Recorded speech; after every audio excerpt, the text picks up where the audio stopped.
So, I'm just after finishing up a job there with one of the lads, and I'm on my way to the shop to get a bit of grub.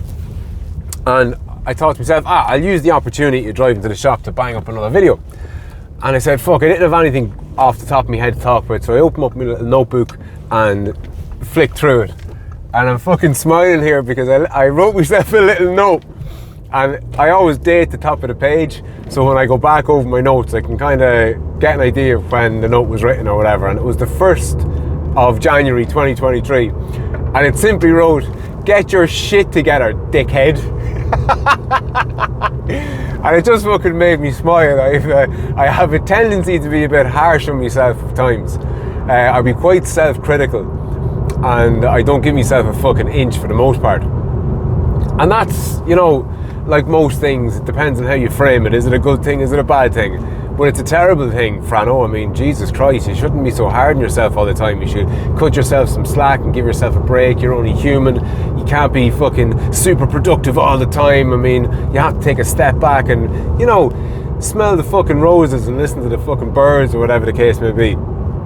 On one hand, or the other hand, you fucking lazy cunt. What have you done today? What could you have done today? Exactly. You could have done fucking far more than you fucking done today, you lazy, good-for-nothing son of a cunt. The fuck is wrong with you? Pull your fucking big fat finger out of your big fat hole and get something fucking done and progress your fucking life and cop the fuck onto yourself. You have fucking kids to feed and a business to run, and you should have done this and you should have fucking done that.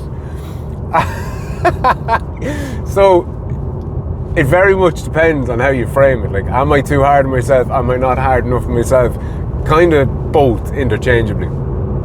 But you have to be careful, because if you do what I do, or strive to do at least, which is flip between one and the other, there's a balance there. So I'm somewhat of an extremist. I'm either fucking on top of the world or I'm fucking down in a hole, which isn't particularly healthy. It can be quite stressful to be at extremes of existence all the time. Can be a bit unnecessarily fucking anxiety provoking and stressful generally speaking. But there is a leveling out.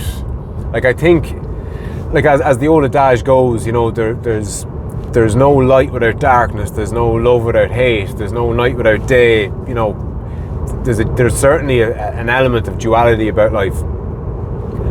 And I prefer, I think, to have ups and downs to be just, you know, perpetually meh. Now, if you spend too long down and you spend too long high, you know, that's not fucking great. Spending too much time way down low, you know, you end up getting fucking depressed, you end up fucking isolating yourself from your friends and family, you end up being a bit of a recluse. The negative fucking thoughts become a positive feedback loop, and you fucking auger yourself into the ground, and, you know, there's nothing good about any of that. But if you're fucking high as a kite all the time and you're on top of the fucking world, like, there's maybe not equally bad, that may be not equally as bad as being down all the time, but it's unsustainable if nothing else.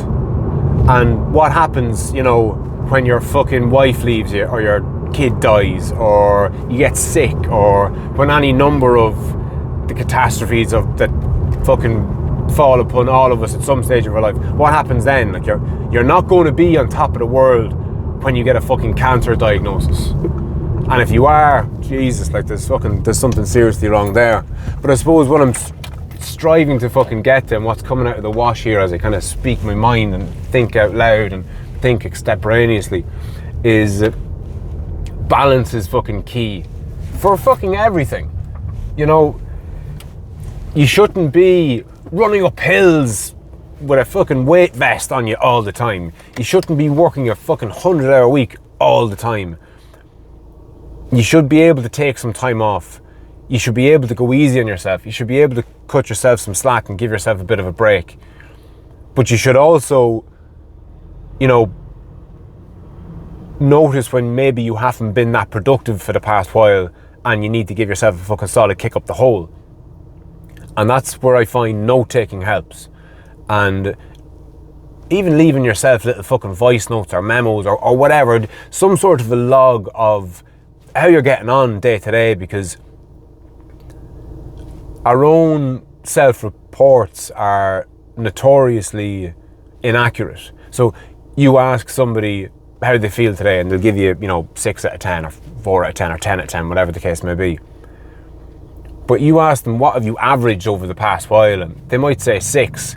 But if you were denoting every day what kind of a day you had and averaging them out over the week, who's to say how you feel will match what the actual average is?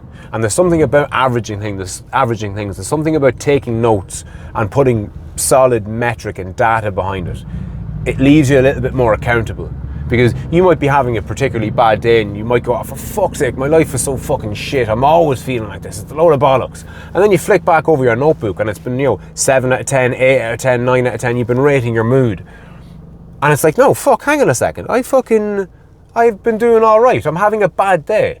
And it's okay to recognize that you've had a bad day and say, tomorrow will be fucking better and move on. But especially if you tend to lean towards maybe negative thinking, which I certainly do, and tend to lean towards being a bit harsh on yourself.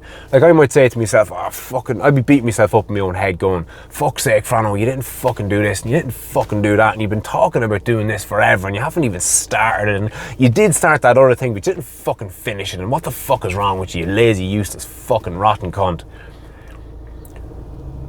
But when I'm thinking like that, I flick through my fucking notebook and I start reading over all the things that I've noted that I've done. Built the winery, moved the office, fucking built the new grow room, did this, did that, did the fucking other.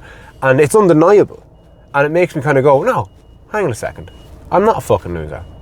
I mightn't be fucking where I want to be, but my trajectory is fucking good. So fucking leave yourself alone, you mad cunt. And on that note, I'll chat to you soon.